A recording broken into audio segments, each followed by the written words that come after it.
చంద్రబాబు నాయుడు గారు కూడా రాష్ట్రం తరపున మిర్చి రైతుల తరపున ఉన్నటువంటి సమస్యలు ప్రస్తావిస్తే అది ఖచ్చితంగా ఇమీడియట్గా టాప్ ప్రయారిటీ మీద తీసుకొని అవన్నీ కూడా సెటిల్ చేస్తామని చెప్పి కూడా ఆయన హామీ ఇవ్వడం జరిగింది. మరి నిన్ననే ఆయన వేరేగా ఒక మీటింగ్ ఈరోజు పెడతామని చెప్పి ఇచ్చినటువంటి హామీ ప్రకారం ఈరోజు ఒక మీటింగ్ పెట్టుకున్నాం. అగ్రికల్చర్ మినిస్ట్రీ తాలూకు అధికారులు నేను కూడా అటెండ్ అయ్యాను. రాష్ట్రం తరపున అచ్చెన్నాయుడు గారు అలాగే అక్కడ ఉన్నటువంటి అగ్రికల్చర్ టీం అందరూ కూడా అటెండ్ అయ్యి మళ్ళీ ఆ సమస్యల మీద ప్రత్యేకంగా చర్చించడం కూడా జరిగింది. అందులో ముఖ్యంగా ప్రొక్యూర్మెంట్కి సంబంధించి, ఎందుకనంటే ఇది ఇమీడియట్గా స్టార్ట్ అవ్వాలనే ఆలోచనతో చంద్రబాబు నాయుడు గారు నేను రిక్వెస్ట్ చేశారు. మరి దాన్ని సీరియస్గా తీసుకొని కేంద్ర ప్రభుత్వం అలాగే మంత్రి గారు కూడా దాన్ని ఇమీడియట్గా చేయిస్తామని చెప్పి హామీ ఇచ్చారు.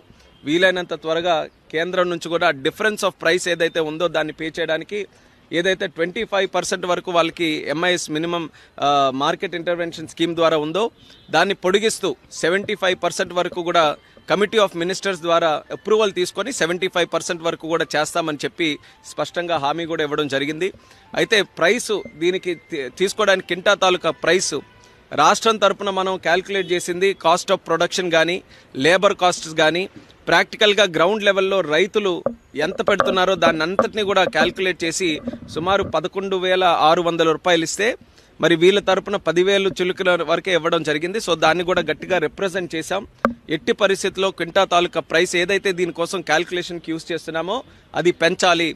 11,600 అయినా దానికంటే ఇంకెక్కువ వస్తే ఎక్కువైనా సరే పెట్టాలని చెప్పాం. ఐకార్కి సంబంధించినటువంటి అధికారులు కూడా పిలిచారు. వాళ్ళకు కూడా స్పష్టంగా ఇన్స్ట్రక్షన్స్ కూడా మరి మినిస్టర్ గారు ఇచ్చారు. ఎట్టి పరిస్థితుల్లో ఆ ప్రైస్ని కూడా ఇంప్రూవ్ చేయాలని. సో అది కూడా చాలా పాజిటివ్గా ఉందని కూడా ఈ సందర్భంగా తెలియజేస్తున్నాం. అలాగే మూడో పాయింట్ నిన్న కూడా ప్రస్తావనలోకి వచ్చింది. ఎక్స్పోర్ట్స్ గతంలో జరిగినటువంటి విధంగా ఈరోజు జరగట్లేదు. దానికి ఇంటర్నేషనల్ జియోపొలిటికల్ ఇష్యూస్ కొన్ని ఉన్నాయి. అయినప్పటికీ కూడా ఆ ఓపెన్ ఎలా చేస్తాం, ఎక్స్పోర్ట్స్ని మళ్ళీ మనం ఎలా ప్రోత్సహించాలి అనే ఆలోచనతో దాని మీద కూడా చర్చిస్తే దాని మీద కూడా కొన్ని నిర్ణయాలు చర్చలో వచ్చాయి. ఆ నిర్ణయాలని ఏ రకంగా అమలులోకి తీసుకొని రావాలన్న దాని మీద రాష్ట్రంలోనే ఎక్స్పోర్ట్స్కి సంబంధించి ఎక్స్పోర్టర్స్, దీనికి ఈ యొక్క చిల్లీ ఫీల్డ్కి సంబంధించిన ఎక్స్పోర్టర్స్ కానీ ఎఫ్పిఓస్ కానీ రైతులు కానీ అందరినీ కూడా కూర్చొని పెట్టి వాళ్ళ ద్వారానే సమస్యలు ఏమున్నాయో తెలుసుకొని దానికి హెల్ప్ చేసే విధంగా చర్యలు తీసుకోవాలని ఒక నిర్ణయం తీసుకున్నాం.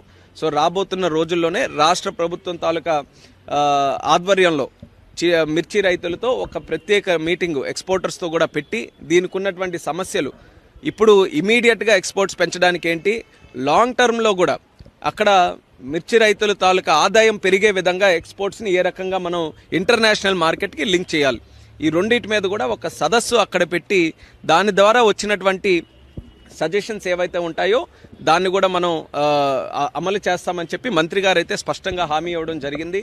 ఆయన కూడా చెప్పారు ఆయన మాటల్లోనే, చంద్రబాబు నాయుడు గారు అంటే చాలా గౌరవం, ఒక విజనరీ లీడర్. ఆయన ఒక సమస్య తెచ్చారనంటే అది స్పష్టంగా ఎంతో ఇంపార్టెంట్ అయితే కానీ ఇక్కడ వరకు తీసుకొని రారన్న ఆలోచనతో టాప్ ప్రయారిటీగా మినిస్టర్ గారు కూడా తీసుకున్నారు. ఆయన కూడా ఎంతో డెడికేషన్గా ఎక్కడ రైతుకి సమస్య ఉంటే వాళ్ళతో నిలబడేటటువంటి వ్యక్తి శివరాజ్ సింగ్ చౌహాన్ గారు. నిన్న కూడా ఆయన ఇష్యూ తాలూకా సీరియస్నెస్ని చూసుకొని ఆయన ఎక్కడో మధ్యప్రదేశ్లో దూర ప్రాంతం రిమోట్ ఏరియాలో ఉన్నా సరే త్రూ ఫోన్ ఆయన ఒక మీటింగ్కి కనెక్ట్ అయ్యి మరి ఆయన కూడా కొన్ని ఆలోచనలు కానీ ఆయన నిర్ణయాలు కానీ చెప్పడం జరిగింది. ఈరోజు మళ్ళీ ఎక్కడ డిలే లేకుండా ఈరోజు ఢిల్లీ వచ్చిన వెంటనే మరొక మీటింగ్ కూడా పెట్టారు. దీన్ని ఇమీడియట్గా కేంద్ర ప్రభుత్వం నుంచి డబ్బులు తెచ్చి ఆ డిఫరెన్స్ ఆఫ్ ప్రైస్ ఏదైతే ఉంటుందో మార్కెట్కి కానీ ఈరోజు ఉన్నటువంటి కాస్ట్ ఆఫ్ ప్రొడక్షన్ ఈ రెండింటికి తేడా ఉన్నది కేంద్ర ప్రభుత్వం భరించి ఇస్తుందని చెప్పి స్పష్టంగా హామీ ఇవ్వడం జరిగింది. దీన్ని ఎంత త్వరగా వీలైతే అంత త్వరగా అమల్లోకి తీసుకొని రావడానికి ప్రొసీజరల్గా ఏవైతే ఉన్నాయో వాటన్నిటి మీద డిస్కస్ చేసి ఇమీడియట్గా ఆ స్కీమ్ ద్వారా చేయిస్తాం.